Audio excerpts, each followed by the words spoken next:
Hi friends, ఈరోజు కొత్త ఐటెంతో నేను ముందుకు వచ్చాను. చాలామందికి తెలిసే ఉంటుంది. ఇది ఇలా పౌడర్ ఫామ్లో ఉంటుందండి. దీనికి ఒక చిన్న పఫ్ ఇస్తాడు. ప్రోడక్ట్ వచ్చేసి విగ్మైన్. ఇది కతియావార్ స్టోర్లో దొరుకుతుంది. దీన్ని ఇలాగా కొంచెం తీసుకుని ఎక్కడైతే మనకి గ్యాప్స్ ఉన్నాయో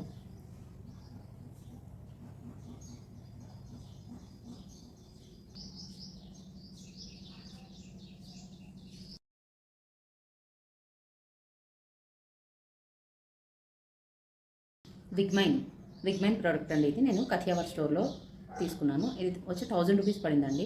950 రూపీస్ ఎంత పడింది. కథియావార్లో తీసుకున్నాను. ఈ టైపే వేరే చోట కూడా దొరకచ్చు. ఇలా పఫ్ ఉండే టైప్ తీసుకోమని చెప్తున్నానండి. ఇదే అని కాదు, మీకు మనం స్ప్రే చేసే టైప్ కానీ లేదు అని అంటే ఇప్పుడు హెయిర్ బిల్డింగ్ పౌడర్ వస్తుంది. ఇది మనకి మళ్ళీ ఒక క్యాప్ లాంటిది వస్తుంది. అది మనం యూజ్ చేయాలి అని అంటే ఫేస్కి ఏదైనా అడ్డు పెట్టి మనం అది స్ప్రే చేయాల్సి ఉంటుంది. దానికన్నా కూడా నాకు ఇది బెటర్ ఆప్షన్ అనిపించిందండి. అందుకనే మీతో షేర్ చేసుకుంటున్నాను. నేను ఇది క్లయింట్కి యూజ్ చేశానండి. చాలా బాగుంది. నేను ఇది సెల్ఫ్గా వేసుకున్నాను కాబట్టి మీకు ఇలాగ ముద్దులాగా కనిపిస్తుంది. కానీ మనం క్లయింట్కి యూజ్ చేసినప్పుడు మనం యూజ్ చేస్తాం కదా, చాలా తక్కువ ప్రోడక్ట్ని నీట్గా స్ప్రెడ్ చేయొచ్చండి. చాలా బాగా అనిపించింది. క్లయింట్కి కూడా ఇది నచ్చిందండి. మీకు కూడా ఇది నచ్చితే ఇది ట్రై చేయండి. నా వీడియోస్ మీకు నచ్చినట్లయితే నా ఇన్స్టా ఐడిని ఫాలో చేసి లైక్ చేయండి. ప్లీజ్ సపోర్ట్ చేయండి. Thank you.